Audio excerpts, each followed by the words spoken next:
Hello students, आज की video में हम जेके बोर्ड क्लास 12th सेशन नवंबर 2025 के लिए उर्दू के फाइनल पेपर के लिए इम्पोर्टेंट टॉपिक्स और क्वेश्चंस को डिस्कस करेंगे।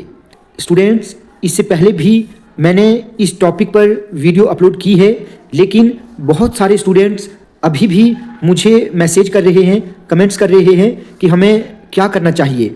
ठीक है, तो आप प्लीज़ इस वीडियो को आखिर तक ज़रूर देखें। सब कुछ मैं आपको इस वीडियो में डिटेल से समझाऊंगा कि आपको किस किस टॉपिक को अच्छे से तैयार करना चाहिए।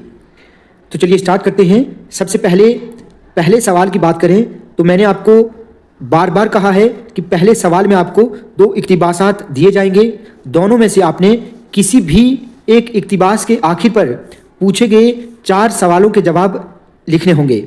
ठीक है, सबसे पहले आप इक्तिबास को अच्छे से समझेंगे कि किस सबक का ये इक्तिबास है, फिर उसके बाद उन सवालों के जवाब उसी इक्तिबास से निकल जाएंगे। ठीक है, उसके बाद दूसरे सवाल की बात करें तो दूसरे सवाल में आपको जितने भी नसरी असबाक हैं वहाँ से 4 सवालात पूछे जाएंगे। 4 में से आपने 2 के ही जवाब लिखने हैं। ठीक है, कुल मिलाकर ये सवाल 6 मार्क्स का रहेगा। इसके लिए आपने इन सवालों को अच्छे से तैयार करना है। मिर्ज़ा ज़ाहिरदार बेग का हुलिया तहरीर कीजिए। इसके साथ 2 सवाल और हैं, वो मैं यहाँ पर टाइप करना भूल गया हूँ, आप उनको भी अच्छे से तैयार करना। जैसे मिर्ज़ा ज़ाहिरदार बेग को जिस मस्जिद में ठहराया गया उसका नक्शा पेश कीजिए, या फिर मिर्ज़ा ज़ाहिरदार बेग का जमादार से क्या ताल्लुक़ था। ये तीनों क्वेश्चंस मोस्ट इंपॉर्टेंट है। उसके बाद अगला सबक गुजरा हुआ ज़माना है। ये एक मजमून है और इसको इंशाया भी कहा जाता है। गुजरा हुआ ज़माना में बूढ़ा ज़िंदगी के किन अदवार को याद करता है। दूसरा सवाल, गुजरा हुआ ज़माना में दुल्हन कौन थी। इस सवाल को भी आप अच्छे से तैयार करेंगे। इसी तरह इस सबक के ये जो बाकी सवालात हैं मोस्ट इंपॉर्टेंट हैं। गुजरे हुए ज़माने में सर सैयद ने क्या पैगाम दिया है, मोस्ट इंपॉर्टेंट है। एक खाका आपके सिलेबस में शामिल है मीना कुमारी का। इस खाके के ये 2 सवाल बहुत मशहूर हैं, बहुत इंपॉर्टेंट हैं। मीना कुमारी की शख्सियत की खूबियाँ तहरीर कीजिए। और दूसरे नंबर पर है मीना कुमारी फिल्म में अपना किरदार कैसे निभाती थी, तो इसको भी आप अच्छे से तैयार करेंगे। अगला सबक इंशाया है मरहूम की याद में। ठीक है, यहाँ से भी 2 सवाल बहुत इंपॉर्टेंट हैं। मरहूम की याद में पतरस बुखारी किस बात का एतराफ़ करता है, और सिमिलरली पतरस ने जो साइकिल मिर्ज़ा से ख़रीदी थी उसका हुलिया आपको पेश करना है।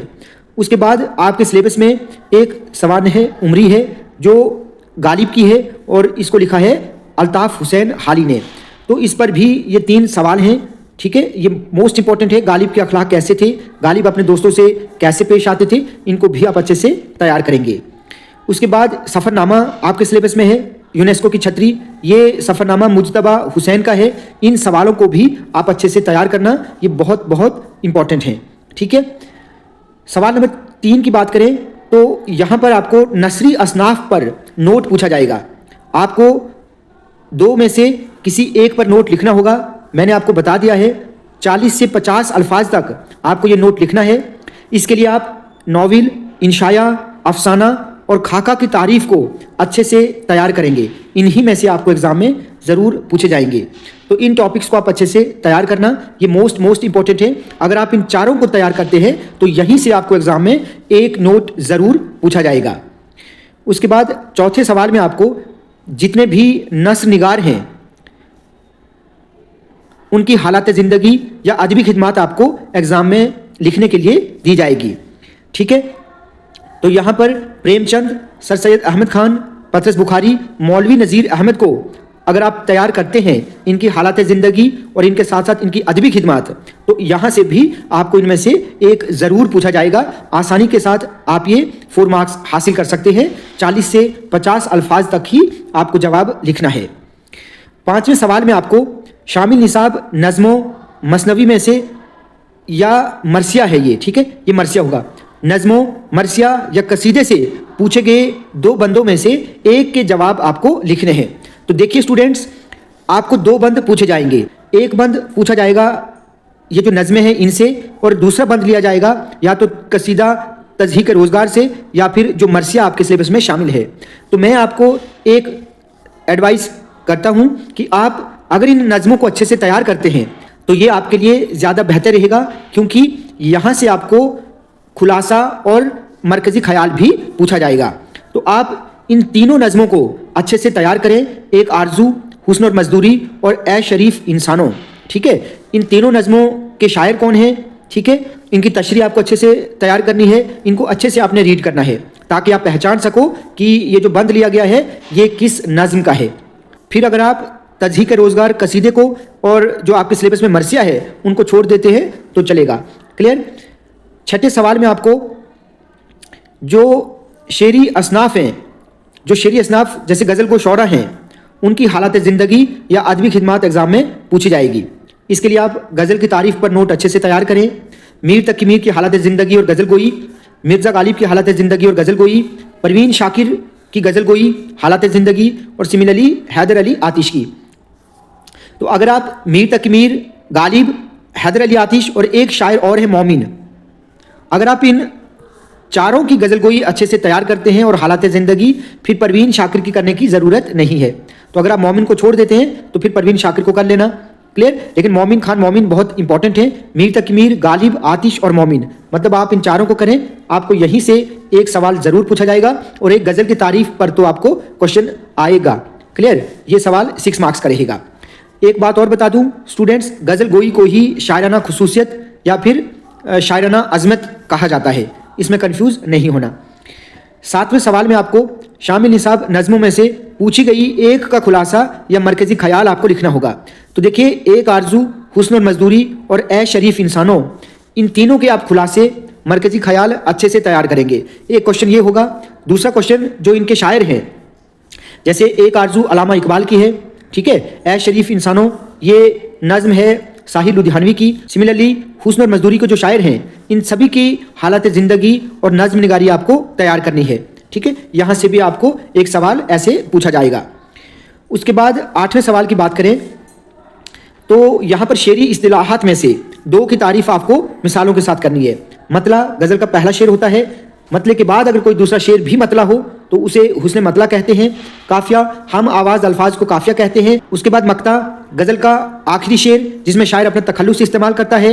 शाहबैत गज़ल का सबसे अच्छा शेर। तजाद जब शायर शेर में ऐसे अल्फाज का इस्तेमाल करता है जो एक दूसरे को अपोजिट हों, एक दूसरे की ज़िद में हों, तो उसे तजाद कहा जाता है। इन सब पर मैंने एक डिटेल्ड वीडियो अपलोड की है, उसका लिंक इस वीडियो की डिस्क्रिप्शन में दे दूंगा, आप उसको ज़रूर देखें। उसके बाद 9वें सवाल में आपको इन 4 क्वेश्चन को अच्छे से तैयार करना है। इन्हीं में से आपको ये एग्ज़ाम में ज़रूर पूछे जाएंगे। तरक्की पसंद तहरीक, दबिस्तान लखनऊ की शेरी खुसूसियत। देखिए, तरक्की पसंद तहरीक, इस पर अगर कोई भी सवाल अगर पूछा जाएगा, आपने वही लिखना है जो आप तरक्की पसंद तहरीक पर नोट तैयार करेंगे। दबिस्तान लखनऊ की शेरी खुसूसियत, दबिस्तान दहली की शेरी खुसूसियत, मिर्ज़ा गालिब की खुतूत निगारी जिसको हम मकतूब निगारी भी कहते हैं, और साथ में अलीगढ़ तहरीक, इससे सर सैयद तहरीक भी कहा जाता है। उसके बाद दिए गए निजी दफ्तरी कारोबारी खतूत में से या दरखास्त में से एक को लिखना है। तो इन खतूत को आप अच्छे से तैयार करें। मैंने इनका फॉर्मेट भी अपलोड किया हुआ है। ठीक है, आपने 10वीं जमात में इनका फॉर्मेट अच्छे से किया होगा, वही फॉर्मेट है। आप इन सभी खतूत को अच्छे से तैयार करें, ये मोस्ट इंपॉर्टेंट है। ठीक है, होपफुली 90% इन्हीं में से आपको एग्जाम में ज़रूर पूछा जाएगा, तो आप इन सभी खतूत को अच्छे से तैयार करें। उसके बाद 11वें सवाल में आपको एक मजमून लिखना है। आपके पास 4 ऑप्शंस होंगे, 4 में से आपने किसी एक पर मुकम्मल मजमून लिखना है। जैसे साइंस के फ़ायदे, माहौलियाती आलूदगी के मुज़िर असरात, जंगलात के फ़ायदे, इल्म के फ़ायदे, खेलों की अहमियत, कश्मीर के किसी एक सेहत अफजा मकाम की सैर, इंटरनेट के फ़ायदे, इंटरनेट के नुकसान या सोशल मीडिया के फ़ायदे, मेरी ज़िंदगी का मकसद, इत्तफाक में ताकत है या बरकत है, वक्त की अहमियत, ये सभी बहुत इंपॉर्टेंट हैं। उसके बाद अखबारी रिपोर्ट में आपको 6 मार्क्स का ये सवाल पूछा जाएगा। या तो आपको अखबारी रिपोर्ट लिखनी है या फिर इश्तिहार करना है। तो इश्तिहार के लिए आपको ऐसे सवाल पूछा जाएगा कि आपके दोस्त की दुकान पर कपड़ों की सेल पर इश्तिहार लिखिए, या गर्म कंबल की सेल पर इश्तिहार लिखिए, या फिर जूतों की सेल पर इश्तिहार लिखिए। इस तरह का सवाल आपको पूछा जाएगा। या तो आप इश्तिहार कर लेना या फिर ये अखबारी रिपोर्ट जो है इनमें से आप तैयार करना कि लगातार बारिशों की वजह से जो हमारी नेशनल हाईवे है वो बहुत डैमेज हो चुकी है, उस पर आपको एक रिपोर्ट लिखनी है, या फिर आपके मोहल्ले में किसी सड़क हादसे की रिपोर्ट आपको पेश करनी है, या यौम वालिदैन 15 अगस्त 26 जनवरी टीचर्स डे की अखबारी रिपोर्ट आपको लिखनी है। ठीक है, तो या बर्फबारी की वजह से या सैलाब की वजह से जो तबाही हुई है उस पर आपको रिपोर्ट लिखनी है। आपके मोहल्ले की जो गली कूचे हैं उनकी हालत बहुत खस्ता है, ख़राब है, उसकी आपको अखबारी रिपोर्ट लिखनी है, तो ये भी आप तैयार कर सकते हैं। आखिरी सवाल ग्रामर से होगा, ये मोस्ट इंपॉर्टेंट है। इन सभी टॉपिक्स को मैंने ऑलरेडी अपलोड किया हुआ है। आप किसी भी टॉपिक को जब यूट्यूब पर सर्च करेंगे, जैसे मुहावरे बाई बुनियाद उर्दू, हरूफ की अकसाम बाई बुनियाद उर्दू, तरकीब नहवी बाई बुनियाद उर्दू, तज़किर व तानीस बाई बुनियाद उर्दू, अफ़ाल सिफ़त, ठीक है, शेरी सनातें, इन सब को जब आप यूट्यूब पर सर्च करेंगे बाई बुनियाद उर्दू लिखकर, तो आपको यकीनन ये पहले नंबर पर मेरी वीडियो मिलेगी, तो वहाँ से आप इन सभी को तैयार कर सकते हैं। ये 6 मार्क्स आपके लिए बहुत मायने रखते हैं, आप आसानी के यहाँ से पूरे के पूरे मार्क्स हासिल कर सकते हैं। ठीक है, तो ग्रामर में आपको ये टॉपिक्स को अच्छे से कवर करना है, क्योंकि लास्ट क्वेश्चन जो 13 थे इसमें सिर्फ और सिर्फ आपको ग्रामर से ही क्वेश्चंस पूछे जाएंगे। तो ये कुछ इंपॉर्टेंट टॉपिक्स थे जो आपने पेपर के लिए तैयार करने हैं। स्टूडेंट्स, अगर आप इस वीडियो के सभी क्वेश्चंस को जो मैंने आपको बताए तैयार करते हैं तो आपको उर्दू में 100% मार्क्स जरूर मिलेंगे, ये मेरी गारंटी है। क्लियर? तो आज की वीडियो आपको अच्छी लगी हो तो आप प्लीज़ इस वीडियो को ज़्यादा से ज़्यादा लाइक और शेयर करें और चैनल को सब्सक्राइब करना ना भूलें।